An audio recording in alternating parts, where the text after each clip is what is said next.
विधान परिषद सभागृहाच्या उज्ज्वल परंपरेवर आज शिवीगाळ प्रकरणाचा डाग लागलाय।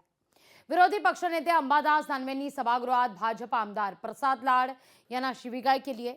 या प्रकरणी कोणताही खेद किंवा खंत दानवेंच्या मनात नव्हती, हे विशेष आहे।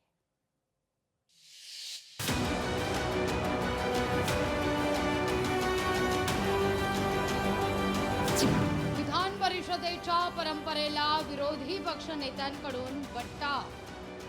विधान परिषदेत दानवेंची प्रसाद लाड यांना शिवीगाळ। बुद्धिवंतांच्या सभागृहाच्या प्रतिष्ठेला डाग। हे आपल्या सभागृहामध्ये हे तो हात नाही करायचा, माझ्याकडे हात नाही करायचा, माझ्याकडे हात नाही करायचा, तिकडे करायचा, तिकडे करायचा। बुद्धिवंतांचं सभागृह असलेल्या विधान परिषदेच्या सभागृहाच्या प्रतिष्ठेला बट्टा लागलाय। आदर्श घालून देणाऱ्या विधान परिषदेत चक्क शिवीगाळ पाहायला मिळाली।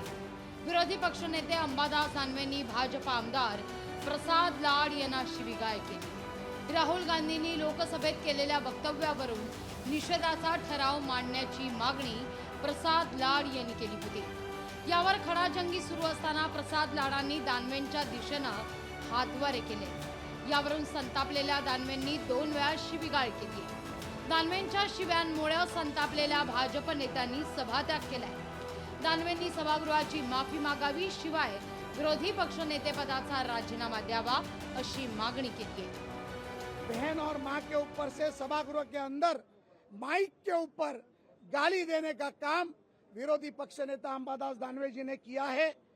हिंदुओं का अपमान अंबादास दानवे ने किया है। अंबादास दानवे को निलंबित किया जाए और विरोधी पक्ष नेता पद का उनका राजीनामा लिया जाए, ये मेरी मांग है। अंबादास दानवेंना मात्र झालेल्या प्रकारासंदर्भात खंत न खेद दिसतोय।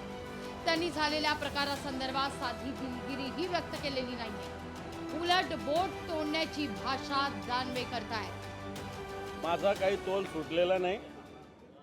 मी शिवसेना प्रमुखाच्या विचाराचा कट्टर शिवसैनिक आहे।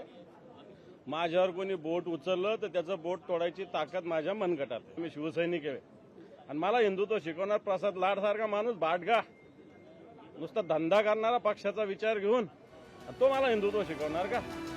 विधिमंडळात वरिष्ठ सभागृह म्हणून ओळख असलेल्या या सभागृहातील सदस्यांकडे कायम मार्गदर्शक म्हणून पाहिलं जातं। पण विधान परिषदेच्या प्रतिष्ठेला या शिवीगाळ प्रकरणानं मोठा डाग लागलाय।